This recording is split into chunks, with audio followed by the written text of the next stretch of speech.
ఏర్పాటు చేయబడి ఇక్కడ నూతనంగా మరి కొన్ని సంవత్సరం జరుగుతుందని తెలియపరిచారు.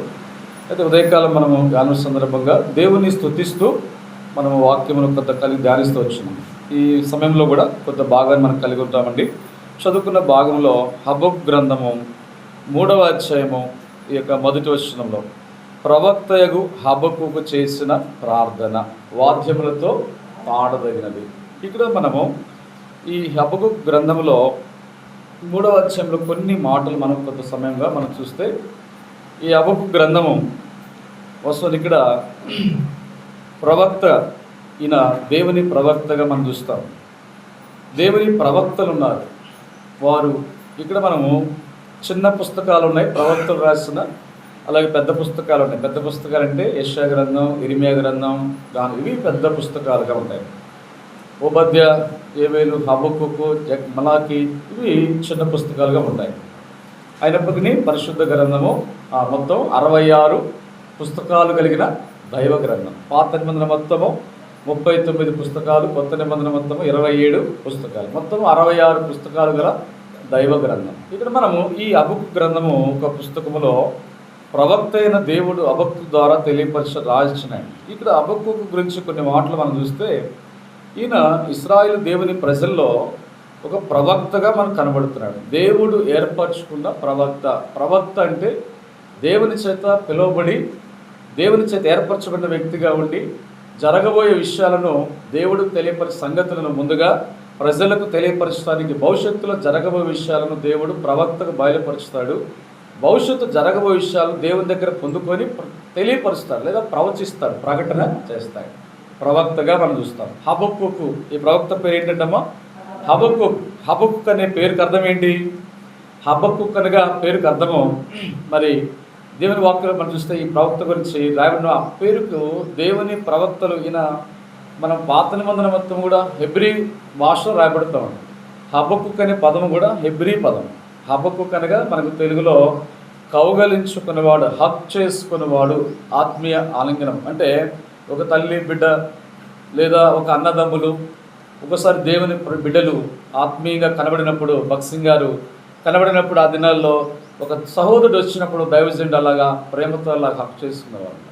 ఒక తల్లి బిడ్డ అలాగట్లా అంటే హక్ చేసుకుంటే కౌగలించుకునేవాడు అని అర్థం, ఆత్మీయ అర్థంతో. ఇక్కడ మనము ఈ హబక్కు గ్రంథంలో మనం చూసినప్పుడు ఈ యొక్క పుస్తకంలో మనకు ప్రాముఖ్యంగా 2వ అధ్యాయంలో 2 మూల వచనాలు మనకు ప్రాముఖ్యమైన వచనాలు ఉంటాయి. ఈ పుస్తకం 3 అధ్యాయాలు కలిగిన పుస్తకం. 3 అధ్యాయాలు అంటే చిన్న పుస్తకమే. 3 అధ్యాయాలు కలిగిన హబక్కు గ్రంథం. దీంట్లో ముఖ్యమైన వచనాలు ఏంటంటే 2వ అధ్యాయం 4వ వచనం. ఏంటి ఆ పదము? 2వ అధ్యాయం 4వ వచనం చివరిలో ఉంటుంది. ఏంటి ఆ పదం అంటే చెప్తారు ఎవరైనా? అయితే నీతిమంతుడు విశ్వాస మూలముగా బ్రతుకును లేదా విశ్వాస మూలముగా జీవించును. విశ్వాస్యత అంటే ముఖ్యమైన పదం అది. వింటున్నారా? నిద్రపోతున్నారా కదా? ఎందుకంటే మనకు భోజనం చేసిన తర్వాత సమయం నిద్రా సమయం కదా, గుప్తా సమయం, నిద్రా సమయం వస్తుంది. దయచేసి జాగ్రత్తగా వినండి. అందుకు మధ్య మధ్యలో మనం అడుగుతూ ఉంటాం, నిద్ర రాకుండా ఉంటుంది. మన అదే సమయంలో గట్టిగా పలకడం కూడా మంచిది. మనం దేవుని వాక్యాన్ని గట్టిగా పలికితే కలిగే లాభాలు ఉన్నాయి. ఏంటా మేలు అంటే, ఒకటి దేవుని వాక్యాన్ని గట్టిగా పలకడం వల్ల ఆ మాట, దేవుని వాక్యము, ఆ పదము మన మైండ్లో ఫీడ్ అయిపోద్ది. మరలా పలికిన, గట్టిగా పలికిన ఒకటి. రెండవది, దేవుని వాక్యం గట్టిగా పలకడం వల్ల ఏమవుతుందంటే మన ఆ వాక్యము అనేది శక్తి కలిగిన కనుక దేవుని మాటకు సాతానుడు దగ్గరున్న సాతానుడు పారిపోతాడు. అర్థమైందా? ఒక ఇంటిలోనికి ఒక ఆమె వస్తా బయటకు ఉండి అక్కడే ఉండి జరిగిన విషయం. ఆ బయట ఉండి అలాగుండి లోపలికి రమ్మంటే రాట్లా, ఇంట్లోకి తెలియదు. సరే రమ్మ లోపలికి అంటే అంతే నిలబడి తటపటాయిస్తా చూస్తా కొంచెం సందేహిస్తూ ఉంది. ఏంటంటే తర్వాత అంటుంది, ఆమెలో ఉన్నది ఏమంటుంది, మీ ఇంట్లో వాక్యం ఉంది నేను రాను, మీ ఇంట్లో వాక్యం ఉంది నేను రాను అంటే దేవుని వాక్యం అంటే ఎవరికి భయం? దేవుని మాట. అందుకే దేవుని వాక్యం అంటే సాతాను భయపడి పారిపోతుంది. మూడవది, దేవుని వాక్యం మనం గట్టిగా పలకడం వల్ల మనలో ఉన్న నిద్ర కూడా పారిపోద్ది. అర్థమవుతుందా?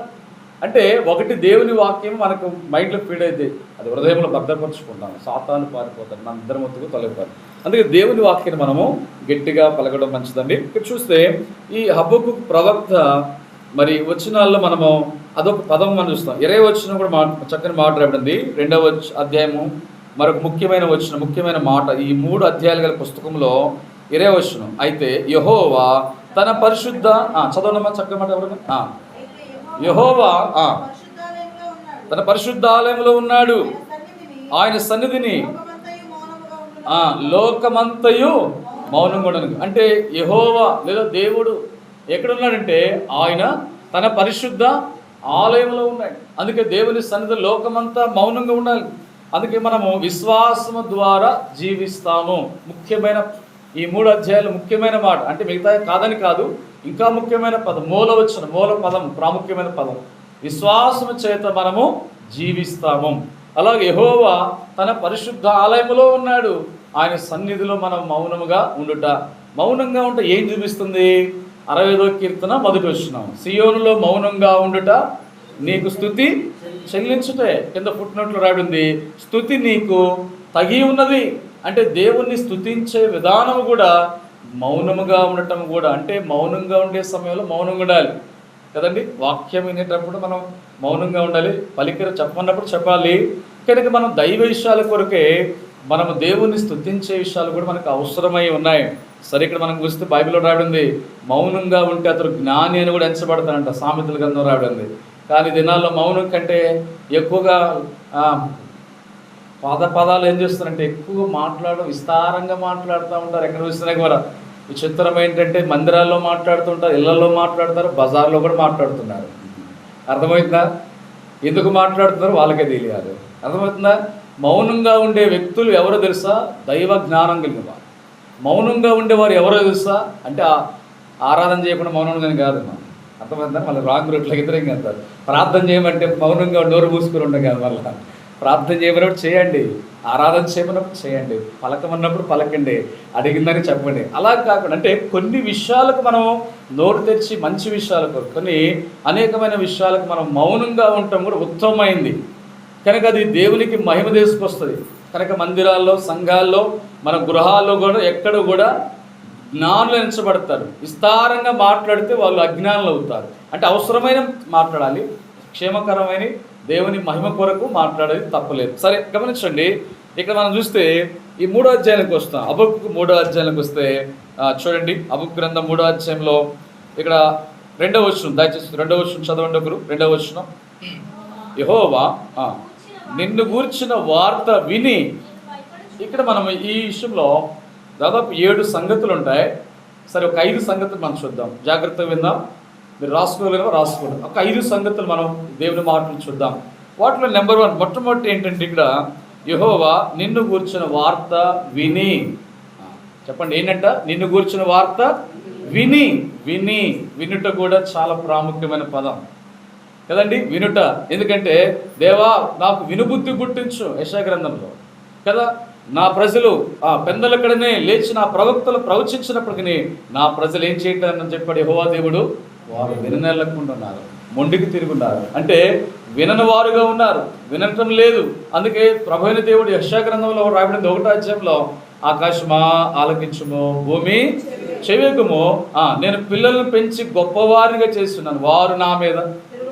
అంటే ముందు ఏం చేశారు తెలుసా? మొట్టమొదటి దేవుని మాట వినలా, ఆ తర్వాత వినకుండా చేశారు, మొండికి వెళ్ళిపోయినారు, తిరుగుబాటు చేస్తున్నారు. కనుక దేవుని మాట వింటే, అందుకే కీర్తన రాబడింది, ఇశ్రాయేలు, అయ్యో ఇశ్రాయేలు, నీవు నా మాట వినినెడలా ఎంత నష్టం, ఎంత కీడు. అవునా? నా మాట వింటే ఎంత మేలు. కానీ ఆ మేలు అనేది మనకు అర్థమవుతుందండి. కనుక దేవుని ప్రజలు జ్ఞాపకం చేసుకుంటే చూడమ్మా, ఏం చేయాలంటమ్మా? నిద్రపోకుండా ఏం చేయాలంట? వినాలి కదా. రైట్, వినండి.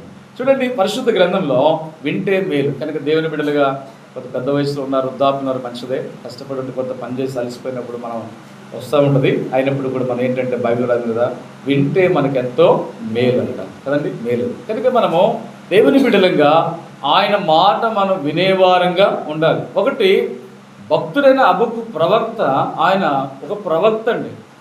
ఆయన మరి ఉన్నతమైన వ్యక్తిగా, దేవుని ప్రవక్తగా, ఇశ్రాయేలు కొరకే ఏర్పరచిన దేవుని ప్రవక్త. అలాంటి దేవుని ప్రవక్త నిన్ను గూర్చిన వార్త, అంటే దేవుణ్ణి గూర్చిన వార్త ప్రవక్త వింటున్నాడు. ఒక ప్రవక్త జాగ్రత్తగా దేవుని మాటలు వింటున్నాడు. మనము కూడా మొట్టమొదటి వినేవారు వినుట మనకు అవసరం. దేవుని మాటలు వినుట మనకు అవసరం, వినాలి. చాలామంది దినాలు ఏం చేస్తారంటే విననన్న వారు ఉంటారు, వినక మొండికి తిరుగుతూ ఉంటారు, వినకపోవటం వల్ల చాలా నష్టపోయిన సందర్భాలు కూడా ఉన్నాయి. అయితే ఇక్కడ మనం మొట్టమొదటి అంటే దేవుని యొక్క మాట, దేవుని వచ్చిన వార్త మనము వినాలి, విను అన్నారు. ఇక్కడ మనం చూడండి, కొంతమంది ఎలా ఉంటారండి, వినమంటే వినరు. వినక ఏం చేస్తారంటే లోకంలో సామాజిక చెప్తూ ఉంటారు. ఏంటంటే ఒక వ్యక్తి రాజుగారికి ఏనుగు దెయ్యం పట్టిన సందర్భం అంట. ఇప్పుడు గాలేబు అనే ఒక వ్యక్తి ఉందంట. ఆమె జీవితంలో ఏమిటి పరిస్థితి అంటే భర్త ఏం చెబితే దానికి రివర్స్గా ఉంటుంది. అంటే ఏ మాట చెప్పినా కానీ వినరు అసలు ఆ మాట. అప్పటికి ఒక ఆయన అన్నట్టమ్మా, ఈ మార్గంలో వెళితే ఊబుంది అని తెలుసుగా చెప్పాడు. ఊబుంది, ఊబులోకి వెళితే ఆ మార్గంలోకి వెళితే చనిపోతారమ్మా, ఊబులో తెలియకుండా ప్రాణం పోతుంది కనుక జాగ్రత్త అని చెప్పాడంట భర్త. జాగ్రత్త అని చెప్తే భర్త చెప్తే ఆమన్నది కదా, నువ్వు చెబితే నేను వింటానా అంటే అంత రివర్స్ కదా. ఆమె ఏం చేస్తుందంటే ఆ బట్టలు మూటేసుకొని ఆ వేటి దగ్గరికి వెళ్ళి నీటి తీసుకెళ్ళి నీళ్ళు బట్టలు ఉతుకు రావాలి తీసుకెళ్ళి ఆ పని అది. సరే అలాగనే వెళ్ళిపోతుంది. అదంతా బాగానే కనపడుతుంది. ఆడికి వెళ్ళిన తర్వాత దారులు వెళ్తుంటే ఇక్కడికి మార్పులు వెళ్ళిపోతా ఉంది. అకస్మాత్తుగా కాలు పెట్టడము, దాంట్లో ఊబులో చిక్కుపోయి ఆ ఊబులో పోయి చిక్కుపోయిన తర్వాత కూడా అప్పటికి అమ్మా నేను చెబితే విన్నావంటే ఆమంటది కదా, నేను చచ్చినా సరే నీ మాట మాత్రము నేను చచ్చినా వినని చెప్పేది. చివరికి ఆమె చచ్చిపోతే వింటారా ఎవరైనా చెప్పండి? చనిపోతే వింటారా? బతికున్నప్పుడు వింటమే కష్టం, బతుకుంటేనే మనం వింటలేదు. చచ్చిపోతే ఎట్లా వింటామండి? శవం వింటారా చనిపోయిన తర్వాత? వింటారా? కాబట్టి ఆమె అవసరమైతే చచ్చినా సరే అంటే అలాగని చెప్పి చచ్చిపోయింది కూడా. చూడండి, చచ్చిపోయింది. అలాంటి అంటే చావడానికైనా ఇష్టపడతారు కానీ మాట వినడానికి ఇష్టపడరు. కాబట్టి దినాల్లో పిల్లలు అట్లా ఉంటున్నారు. చాలామంది యవనస్తులు, లోకంలో పరిస్థితులు చాలా భయంకరంగా ఉన్నాయి. చాలామంది పరిస్థితులు దేవుని మాట వినడంలో, బైబిల్లో మనం ఎవరి మాట వినాలంటే ఫస్ట్ మొట్టమొదటి చూస్తే నీ దేవుడైన యెహోవా మాట వినాలి. చెప్పండి, ఎవరి మాట వినాలి? మనం మొట్టమొదటిది యెహోవా మాట వినాలి. బైబిల్లో రాయబడింది మొట్టమొదటిగా. రెండవదికి ఎవరి మాట వినాలంటే ఎవరి మాట వినాలి? రెండవది చెప్పండి, ఎవరి మాట వినాలి? కరెక్ట్గా చెప్పాడన్న. యెషయా గ్రంథం రాయబడింది, మీలో యెహోవాకు భయపడి ఆయన సేవకుని మాట వినువాడేమను. ఫస్ట్ దేవుని మాట వినాలి. జాగ్రత్తగా గమనించండి, బయట ఉన్న వాళ్ళు కూడా. మొట్టమొదటిగా మనం దేవుని మాట వినాలి. రెండవది యెహోవాకు భయపడితే, దేవునికి భయపడితే ఆయన సేవకుని మాట కూడా వినాలని పరిశుద్ధ గ్రంథంలో సెలవిస్తూ ఉంది. ప్రియారు గమనించండి, కనుక దేవుని సేవకుని మాట, దేవుని ప్రవక్తల మాట దైవికంగా వాక్యానుసారంగా చక్కగా చెప్పినప్పుడు మనం వినుట, అది కూడా మనకు మేలుకరమైనది, ఆశయం. మూడోది ఎవరి మాట వినాలి? బైబిల్ గ్రంథంలో ద్వితీయోపదేశకాండంలో రాయబడింది. ఎవరి మాట అంటే నీవు నీ తల్లిదండ్రుల మాట నీవు వినవాలి. తల్లిదండ్రుల మాట వెనక మూర్ఖించి మొండివాడైతే అతను రాళ్లతో కొట్టి చంపాలని పాత నిబంధన రాయబడింది. అంటే మూడోదిగా తల్లిదండ్రుల మాట కూడా వినాలి. తల్లిదండ్రుల మాట అంటే అన్యజనులుగా దేవుని ఎరగరు, వారు దేవుని నమ్మకుండా లేదా ఏదో లోకల్లో చేయమని చెప్తుంటారు సినిమాలు లేదా అర్థమని, ఆ విషయాలు కాదు. కానీ దేవుని నమ్మిన తల్లిదండ్రులు ఉన్నారు, మంచి విషయాలు చెప్పారు, దైవికమైన వాటి చెప్పినప్పుడు ఆ తల్లిదండ్రుల మాట కూడా వినాలి. దైవికమైన చెప్పినప్పుడు మనం సరే. ఇక్కడ మనం మొట్టమొదటి అంటే వినుట. యెహోవా నిన్ను గురించిన వార్త నేను వింటున్నాను అంటే దేవుని బిడ్డలంగా మనము కూడా వినాలి, ప్రవక్త వలె. ఇది మొదటి సంగతి. రెండో మాట చూద్దాం, చూడండి. అదే 3వ అధ్యాయం 2వ వచనంలో తర్వాత రాయబడిన మాట విని నేను భయపడుచున్నాను. చెప్తారా ఏంటంటమ్మా? రెండోది ఏంటంట? నేను భయపడుచున్నాను. కనుక ఎవరు భయపడుతుంది ఇక్కడ? చెప్పండి, ఎవరమ్మా భయపడేది? ఒక ప్రవక్త భయపడుతున్నాడు. ఇశ్రాయేలు ప్రవక్త, దేవుని ప్రవక్త, యెహోవా ప్రవక్తగా, దేవుని నిజమైన ప్రవక్త అయిన, దేవుని చేత ఏర్పరచబడిన ఒక ప్రవక్త, హబక్కూకు అనే ప్రవక్త భయపడుచున్నాను అంటున్నాడు. అంటే దేవుని ప్రవక్త భయపడుతున్నాడు అంటే ఏంటి? సరేయా, నువ్వు భయపడుకో, మాకు కాదు అనుకుంటామా? ఎందుకు రాయబడింది అక్కడ బైబిల్? మనకు వాక్యం ఎందుకు ఇచ్చాడు పరిశుద్ధాత్మ దేవుడు అంటే దేవుని గ్రంథంలో ఏమైతే రాయబడ్డాయో మంచి విషయాలుగా వారు చేసిన మంచి విషయాలు అవి మనం చేయాలి. కొన్ని అంటే చెడ్డ విషయాలంటే అర్థం ఏంటంటే బైబిల్లో చెడ్డ అని కాదు, కానీ కొంతమంది చేసిన తప్పు పనులు ఉంటాయి. ఉదాహరణకి లోతు తన కుమార్తె చెడ్డ పని ఉండదు అంటే ఎందుకు రాయించాడు? చాలామంది అడుగుతారు, ప్రశ్నలు వేస్తారు హేతువాదులు లోకంలో.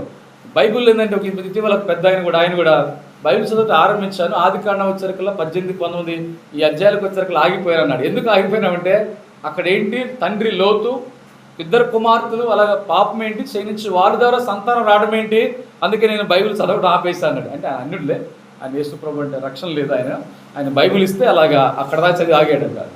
అంటే అదేంటంటే ఒక వ్యక్తి లేదా 2 కుమార్తెలు చేసిన లోకరీతిగా లేదా చెడుతనం పాపము దేవుడు ఎందుకు ఆ విషయాన్ని కూడా రాయించినంటే అలాంటి విషయాలు కలిగి ఉండకూడదు, అవి ఆ విషయాలు మీరు జాగ్రత్త పడాలి.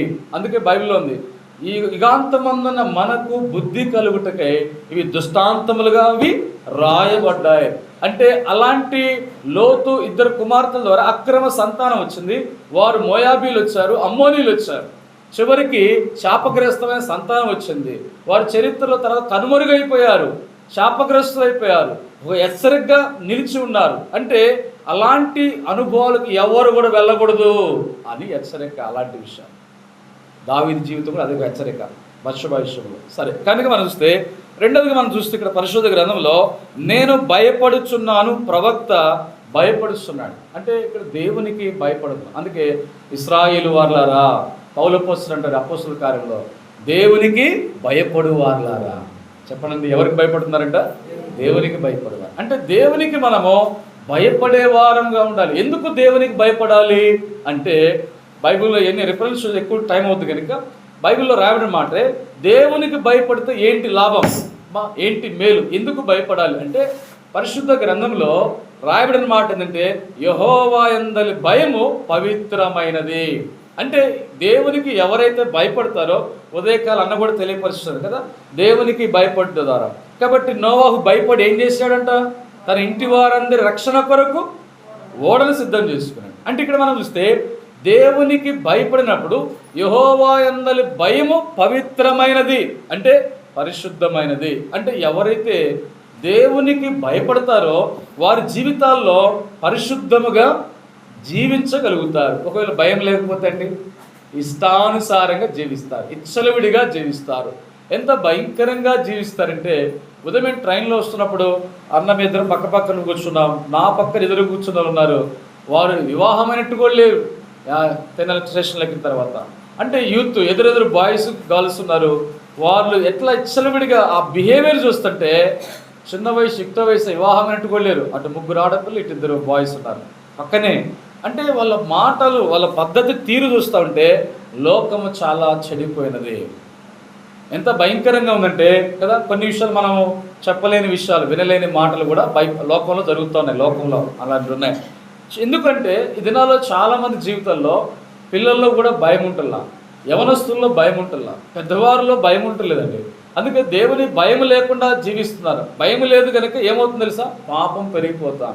ప్రసంగి గ్రంథంలో కూడా రాయబడి ఉన్నది, వారికి తప్పు చేసినప్పుడు లేదా ఏమగలుగుతున్నట్టు వాళ్ళకి వెంటనే దుష్టులకు తగిన శిక్ష శీఘ్రముగా వెంటనే కలగకపోవడం వల్ల ఏం చేస్తుందంటే భయం లేకుండా భయం విడిచి ఇంకా అధికముగా పాపం చేస్తూ ఉన్నారు.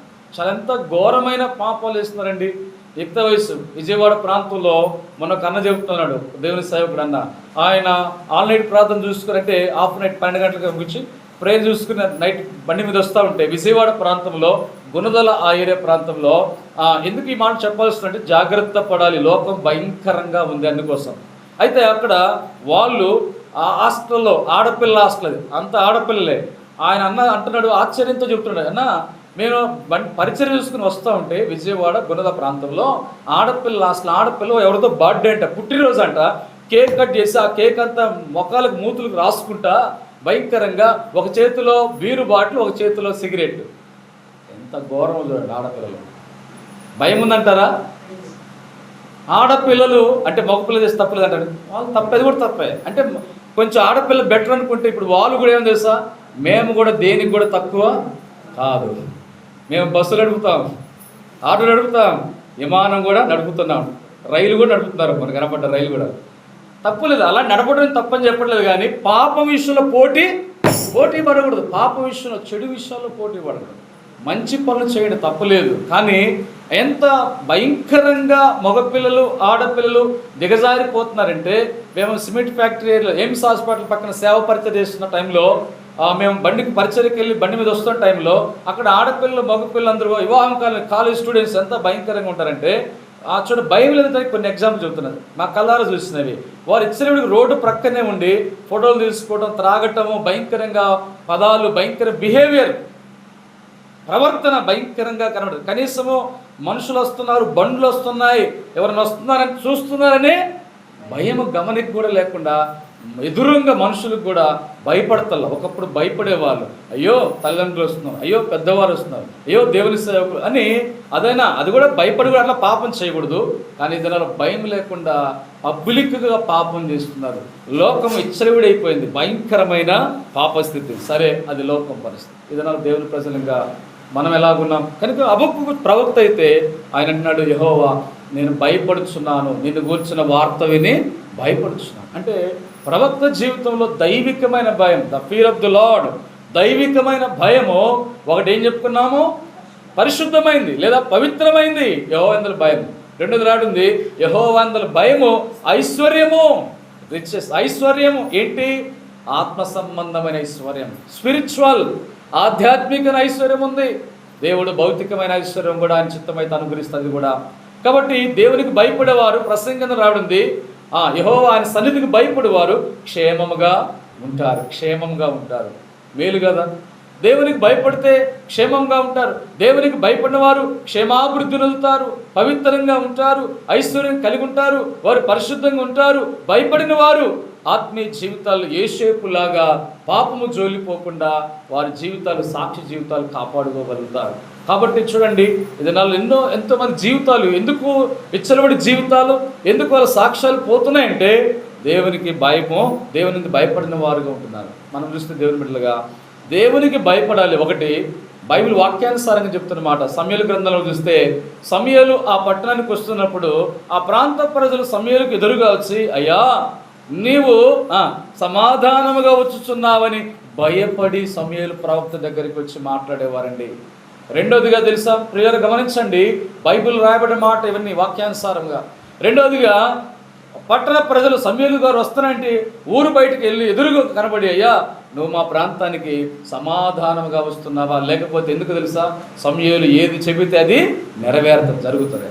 కాబట్టి భయపడ్డారు, సమూయేలుకు భయపడ్డారు. రాయబడిన సమూయేలు గ్రంథం అంటే దైవజనుడైన సమూయేలుకు, దేవుని ప్రవక్త అయిన సమూయేలుకు భయపడ్డారు.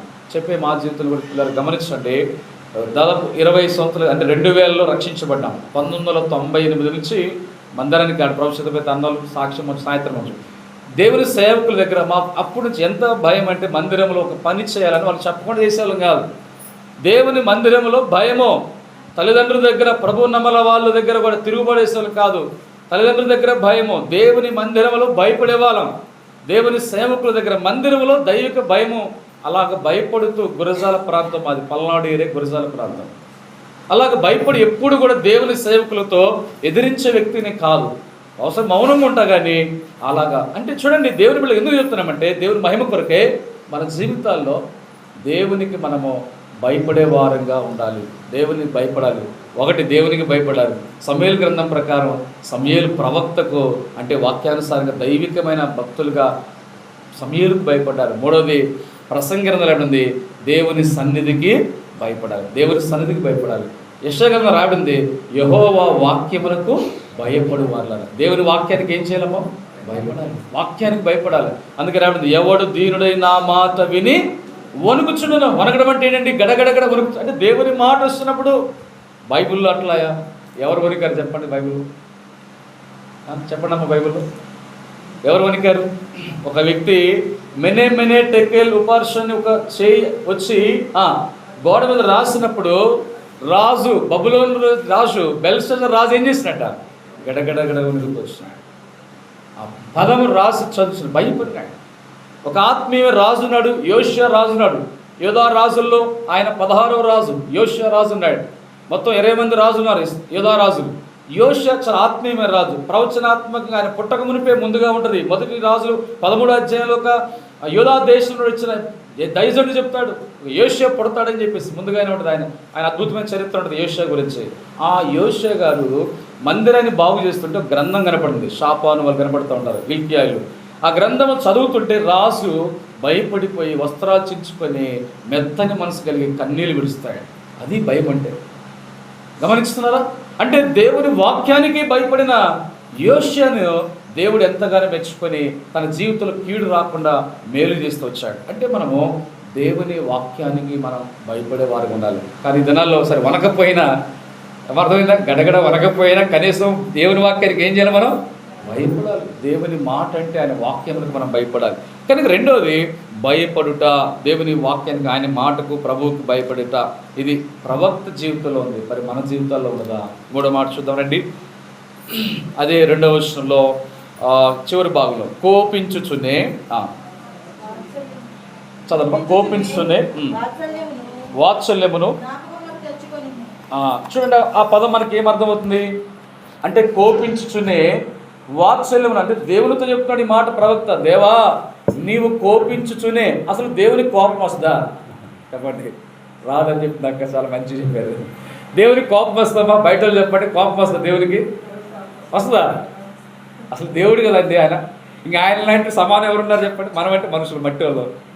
దేవుడు అంటే గొప్పోడు. ఆయన కోపం వస్తుందా? యెషయాలో రైట్ వచ్చిందా? బయట వాళ్ళు చెప్పండి అమ్మా, దేవునికి కోపం వచ్చిందా? దేవుడికి కోపం వస్తుందా? రాదు కదా. వస్తుందా? రాదు. వచ్చిందని ఎంత చెప్తారు? ఎంతమంది చెప్తారు? రాదని ఎంతమంది చెబుతారు? బైబిల్లో మనం చూస్తే ఆయన కోపము నిమిషం మాత్రం ఉన్నాం, దయ. ఆయన కోపించునే ప్రవక్త ఎందుకన్నాడు? పరిశుద్ధాత్మ దేవుడు ఎందుకు రాయించాడు? అందుకే ప్రభు అంటాడు, ఇదిగో మోషే నువ్వు పక్క తెలుగు, నా కోపము మండుతావు.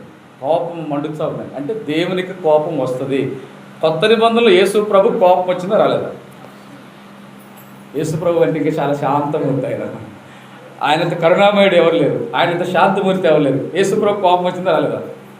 బయట వాళ్ళు చెప్పడమ్మా, ఎక్కడ వచ్చింది చెప్పండి? కోపం వచ్చింది కదా, మళ్ళా కింద వచ్చింది కదా. కోపం వచ్చింది, యేసు ప్రభు కోపపడ్డాడు. ఎక్కడ వచ్చింది చెప్పండి? యెరూషలేములో దేవాలయానికి వెళ్ళినప్పుడు ఆయన అక్కడ వ్యాపారం జరుగుతూ ఉంది, అక్రమం జరుగుతూ ఉంది. గోవులుగా కొనడానికి పావురాలకి రోకలు మార్చడం. అందుకే ప్రభు నా తండ్రి ఇల్లు మీరు ఏం చేశారంట? వ్యాపారకులుగా చేశాడు, దొంగల గుహగా చేస్తారంట. ఒక ఆయన అంటున్నాడు బైబిల్ యేసుప్రభ అక్కడ ఏమనంటే దేవుని ఇల్లు, తండ్రి ఇల్లు, ఫాదర్ హౌస్ ఆఫ్ ఫాదర్ కదా, తండ్రి ఇంటిని దొంగల గుహగా చేశాడు, వ్యాపారపు ఇల్లుగా చేశాడు. ఒక ఆయన అన్నాడు యేసుప్రభు చెప్పిన మాట ప్రకారం అయితే అక్కడ బోర్డు ఏం పెట్టాలంటే దొంగల గుహ అని బోర్డు పెట్టాలంట. అర్థమైందా? ఏం ఏం పేరు పెట్టంటే దొంగల గుహ.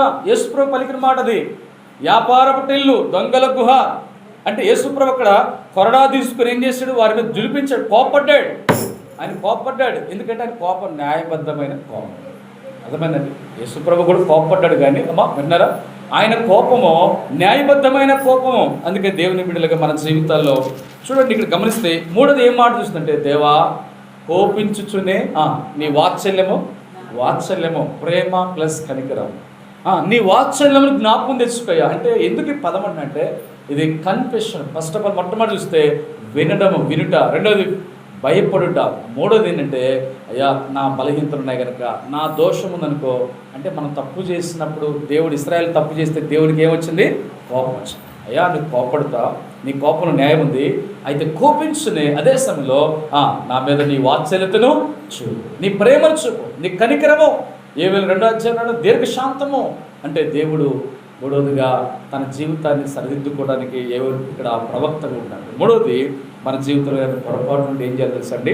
పశ్చాత్తాపడి సరిదిద్దుకొని దేవుని దగ్గర క్షమాపణ అనుభవంలోకి రావాలి. ఇది మూడోది. కోపించునయ్యా క్షమించుము నీ వాత్సల్యత అన్నట్లుగా మూడో అనుభవంలోకి రావాలి. ఇక్కడ మనం చూస్తున్నాం, దయచేసి 4వ అనుభవం చూస్తే ఈ 3వ అధ్యాయంలో చూడండి. 4వ అనుభవం ఇక్కడ ఏడాడంటే అక్కడ 2వ వచనము సంవత్సరములు జరుగుచుండగా దానిని సంవత్సరములు జరుగుచుండగా. కాబట్టి ఇక్కడ కూడా మరి కొన్ని సంవత్సరాలు ఏర్పడుతూ ఉంది. చాలా సంవత్సరాల నుంచి దేవుని బిడ్డలు బోడిపాలెం బేర్షెబలో ఉన్నారు, సంతోషము. అయితే ఇక్కడ దేవుని వాక్యంలో ప్రవక్త ద్వారా పరిశుద్ధాత్మ దేవుడు తెలియపరచాలంటే నాలుగోది సంవత్సరాలు తెలియచేయవు. ఏంటంటే దేవుని యొక్క కార్యాలు కావచ్చు, ఆయన కార్యాలు, దేవుని సంగతులు దేవుడు తెలియచేయాలి. కనుక మనకు తెలియని సంగతులు చాలా ఉన్నాయి కదా. కొరింథీ పత్రికలో పౌలు భక్తుడు అంటాడు, ఒకడు తనకు అంతా తెలిసిందనుకుంటే మొదట తనకు ఏది కూడా తెలియదు అనుకో.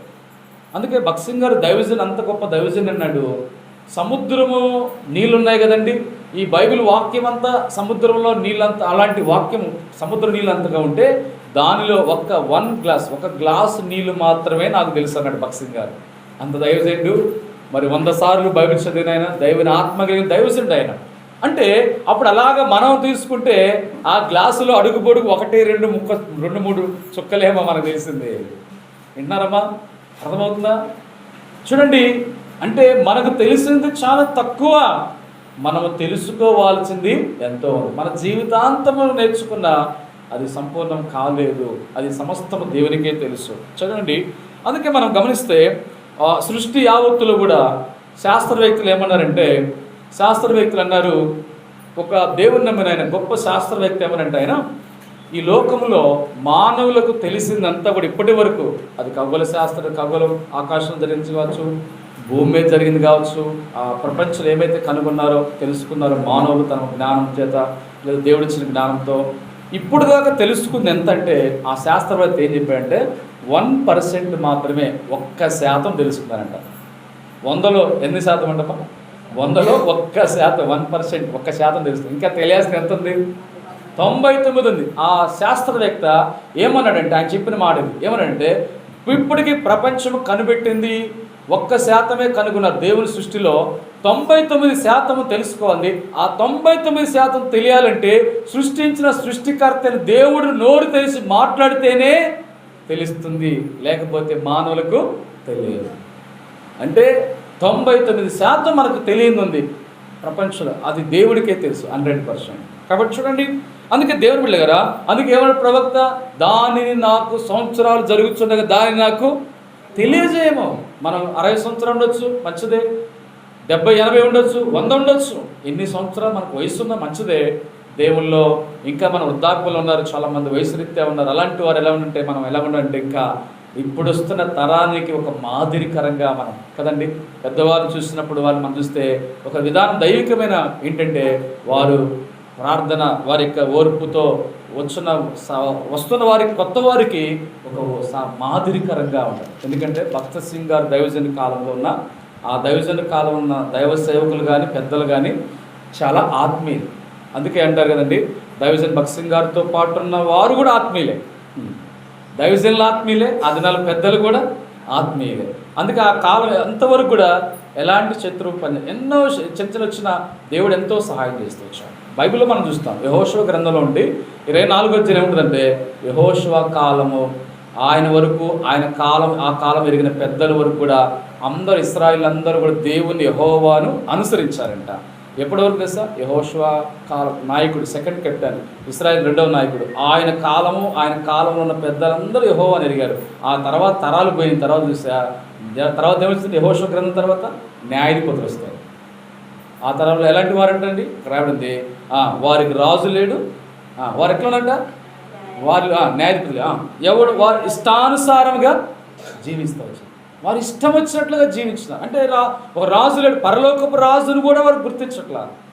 లోకములో అలాగే ఇశ్రాయేలు వారి ఇష్టానుసారంగా వాడు ఇష్టం వచ్చినట్టు జీవిస్తున్నాడు. కనుక దేవుని ప్రజలుగా అయితే మనకి ఒక రాజు ఉన్నాడు, ఆ రాజు మన ప్రభు. కాబట్టి దేవుని బిడ్డలుగా మనం జ్ఞాపకం చేసుకుంటే, అలాగ దైవికంగా మనం తెలియచేయబడి మనం ఒక దైవిక మాదిరికరంగా మనం దేవుని బిడ్డలుగా జీవించటం మంచిదని ప్రవక్త దేవా సంవత్సరాలు జరుగుచుండ నాకు తెలియచేయండి. 5వ విషయానికి వస్తామండి. 5వ మాట ఏం చూపిస్తుందంటే, 2వ వచనంలో రాబడింది ఆ మాట, యెహోవా చదవడం అక్కడ, సంవత్సరములు జరుగుచుండగా, అక్కడ మధ్యలో యెహోవా చదవండి. సంవత్సరములు జరుగుచుండగా నీ కార్యము నూతనపరచుము. చూడండి, అక్కడ మాట పై భాగంలో ఉంది, సంవత్సరము జరిగిన కార్యమును నూతన పరచము. కాబట్టి ఈ మాట ఏం రాబడిందంటే సంవత్సరములు జరుగుచుండగా నీ కార్యము. దయచేసి అందరు నా చెప్తారా? అందరు చెప్పండి అమ్మ. బయట అందరూ నిద్ర వచ్చి నిద్ర కూడా పోతుంది. అందరు చెప్పండి.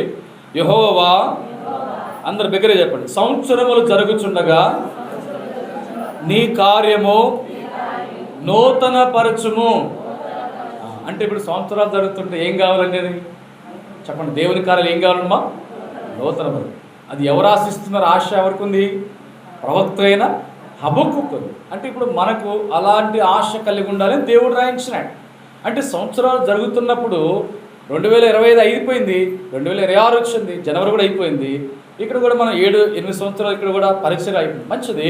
అయితే మనము నూతన పరచబడాలి. ఇక్కడ ఈ మాట ఉంది. ఇంకొక బైబిల్ రిఫరెన్స్ బైబిల్లో, పాత రిఫరెన్స్ బైబిల్లో అక్కడ ఏముంటుందంటే సంవత్సరం